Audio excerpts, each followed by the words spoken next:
for any number of reasons. First of all, because of the blatant sexuality. You know, I mean, we are homosexuals. That's, you know, sort of the in-your-face sexuality of her is what homosexuals are often accused of by, you know, sort of blatantly promoting their sexuality when in fact they're just walking down the street holding hands. Yet, nonetheless, you're sort of culturally conditioned to feel like you are throwing your sexuality into someone's face, which she's made a career out of.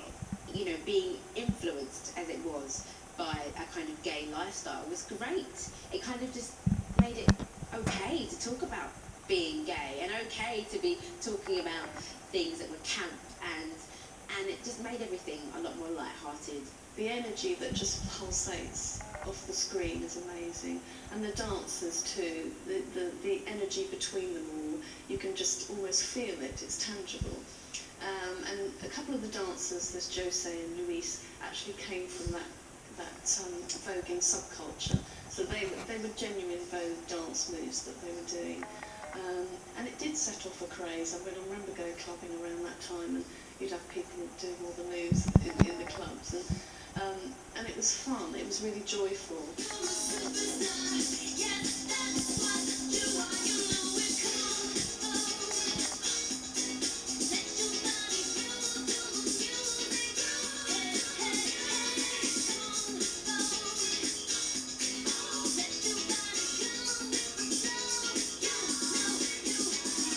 And this, to me, represented more than anything else, even more than getting William Orbit or Mirwais, her ability to take something which existed, but that other people didn't know about, and make it her own.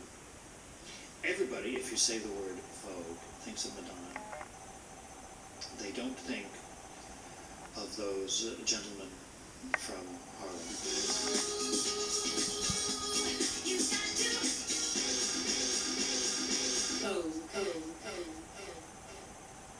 When she was starting out, she was somewhat of a conventional sex symbol, you know, kind of presenting herself for an audience, but with this defiant edge to it. And as time went on, by about 1990 in the Blonde Ambition tour, it turned around and she became not at all a conventional sex symbol, and she became almost totally about defiance, and really became almost kind of like a rock and roll figure of rebellion, you know, where her sexuality was something that was completely in your face, and not at all about her being the object, but about her acting out kind of in front of you and expressing herself regardless of who looked. The Blonde Ambition World Tour, which followed the release of Vogue, took Madonna's live performance to another level.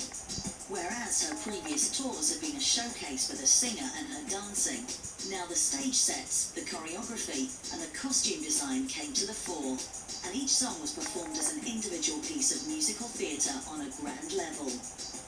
I think what's interesting about Madonna's live shows, and people have often said this, that this is where you really get the real Madonna and you understand who she is and where she's coming from.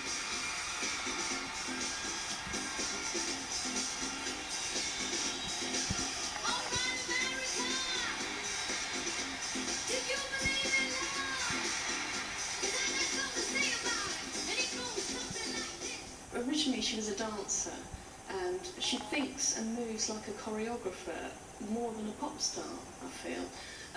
And that she gathers her dancers around her and asks them to perform roles, to act.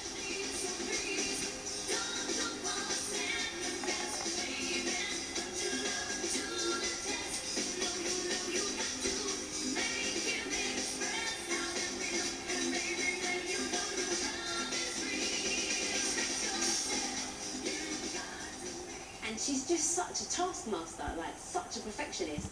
You watch her in her rehearsals and how she puts shows together. You just have so much respect for her. She's presenting a spectacle, she's presenting a concept. It's not just like Britney Spears, oh, I'm going to sing my latest pop song and here's a couple of guys kind of wiggling behind me. It's an actual conceptual show, almost like Cirque du Soleil or some of the really big alternative dance production companies. She's always come up with something new, and she's stayed entertaining, and you know, I think people appreciate a good entertainer, and she's definitely one of the top entertainers of her generation, you know, of the last several decades. There's just no question about it. It inspired me.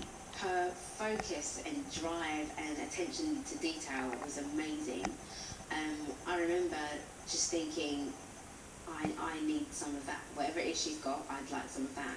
Because her shows are just always excellent. The choreography is always really tight. Musically, it's fantastic. The sound, the engineering, the lights. I mean, she really does take the live performance to a whole nother level, and really pushes boundaries of what you can do and what you can't do on stage.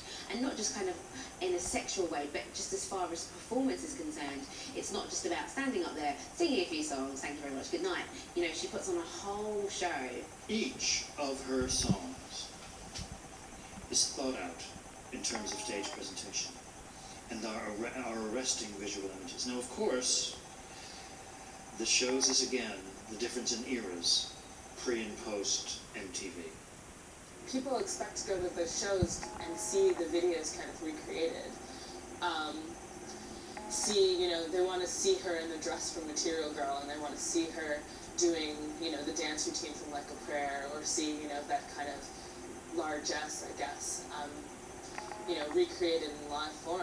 The Madonna live show is almost like the anti-live show, because it's trying to create or recreate something that's already been recorded, that's already had a lasting sort of visual image on the audience. So in some ways I think that the reason that Madonna's live tours have been so meaningful and so memorable, and that people can conjure up images of them, is because her videos have been so meaningful and so memorable.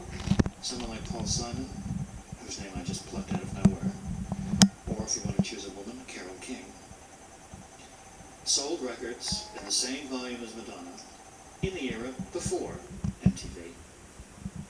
And they never had these stage shows. They came out and they performed. Paul with his guitar, Carole with her piano. And the music said it all. Well, with Madonna, the music doesn't say it all. The set, the movement says part of it as well. It's almost another art. It certainly is another era. Talking about inspired stylistic collaborations, she and Jean-Paul Gaultier to come up with that amazing corset and the bustier and the cone breasts. Totally inspired. I mean, if we think about what's the defining image of Madonna, we'd say that, really, wouldn't we?